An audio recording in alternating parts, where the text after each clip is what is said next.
Falegnameria Paludetto. Da più di 60 anni. Il legno su misura a casa tua. TG Plus News edizione di Venezia, buon pomeriggio. In apertura del nostro notiziario la cronaca. Una donna di 35 anni, Pamela Codardini, originaria di Favaro Veneto, è stata uccisa in Messico, precisamente nello stato di Oaxaca, insieme al compagno Juan Yair. Le autorità locali stanno indagando per duplice omicidio.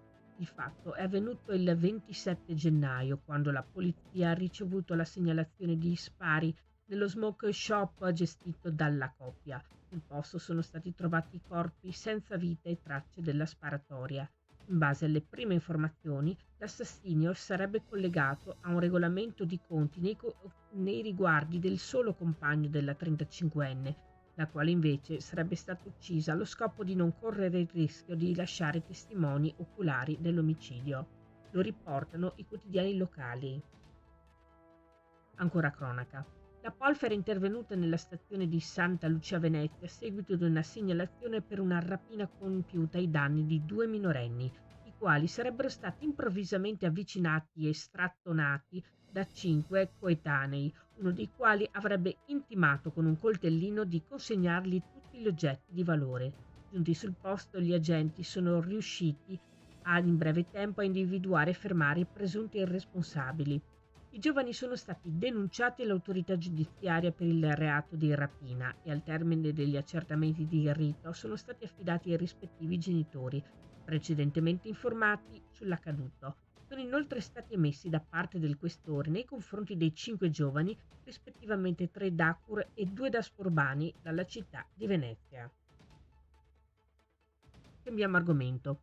ARPAV comunica il mantenimento del livello di allerta 2 rosso per la concentrazione di PM10 in atmosfera sul territorio del comune di Venezia, che sarà valido fino al prossimo giorno di controllo, previsto per mercoledì 7 febbraio, quando verrà emesso il nuovo bollettino.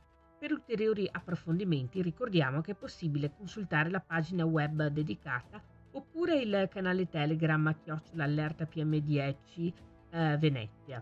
Il bollettino di allerta PM10 è inoltre disponibile al sito internet di cui al link che vi riportiamo in sovraimpressione. Voltiamo pagina. Inizierà domani, martedì 6 febbraio alle ore 10 nella scuola d'infanzia Comparetti a Venezia Canareggio 1178 la prima edizione di Semi-Insegni, il progetto di educazione civica, ambientale e alimentare di Coldiretti, che coinvolgerà nell'anno scolastico 2023-2024 in via sperimentale anche le scuole dell'infanzia del comune di Venezia. Sono 13 le scuole d'infanzia con 850 bambini nel comune di Venezia coinvolte nel progetto. Dopo la formazione, che ha coinvolto un centinaio di insegnanti durante il mese di novembre, con 2 incontri incentrati, il primo sulla conoscenza dei prodotti tipici veneziani e il secondo sulla trasparenza in etichetta e la sicurezza alimentare, si entra ora nel vivo del progetto con le lezioni rivolte, come detto, ai bambini. E si chiude qui il nostro notiziario. Grazie per essere stati con noi. Arrivederci.